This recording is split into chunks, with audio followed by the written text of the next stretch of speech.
Papua New Guinea, Morton Titus. After their performance at this year's Oceania Pacific Invitational in Singapore, PNG Powerlifting has big plans ahead. Team manager Phil Priceley says powerlifting has to be promoted in the country.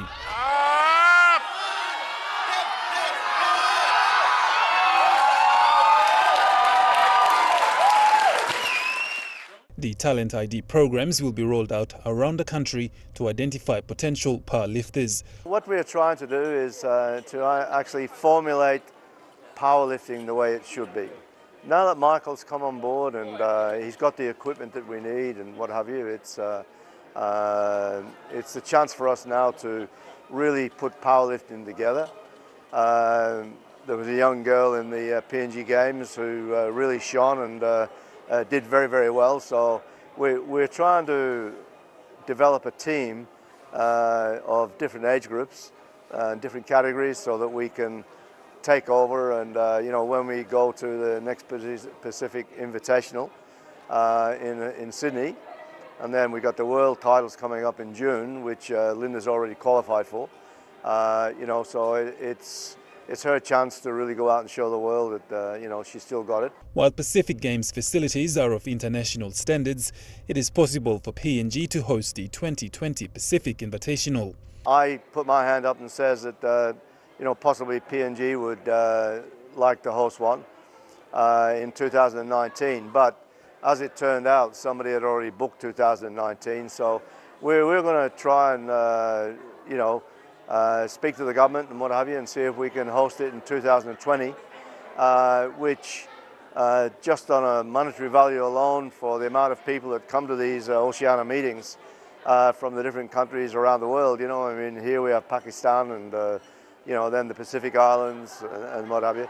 And it could be beneficial to the country because we've got all these beautiful sporting venues and, you know, we don't get a chance to show them off very much, but with a sport like powerlifting, you know, we held it at the Pacific Games in 2015 at the Sejonggai Stadium very successfully. There's no reason we can't do it again. And while the code has been neglected, Phil says it's about time the government steps in to support the country's sporting ambassadors. And, you know, we've been let down by the government. We were promised all sorts in 2015. It's never happened. And so we've gone outside for private sponsorship, which we've got now. So I hope the government will rip a leaf out of this book and come on board somewhere down the track the next 12 months. Phil says current lifter to look out for in the future is Vagi Henry, who comes from Hanuabada village in the Central Province, who has the potential of becoming one of the world's best. Pacific's best and world powerlifting champion Linda Paulson has urged young women to try out powerlifting and join the code. She says while PNG lifting is slowly raising its game, more young people can be identified to become PNG's next powerlifters. Typical of all of our athletes, we have a number of athletes who, even though they're masters age, they want to compete in open because they see that age is no barrier and they feel that they still have plenty of fuel in the tank and they want to show the young ones how it's done. And so I think that takes a lot of courage. I'm very proud of them.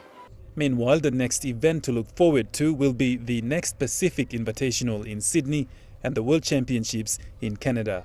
Godwin Eki, National EMTV Sports.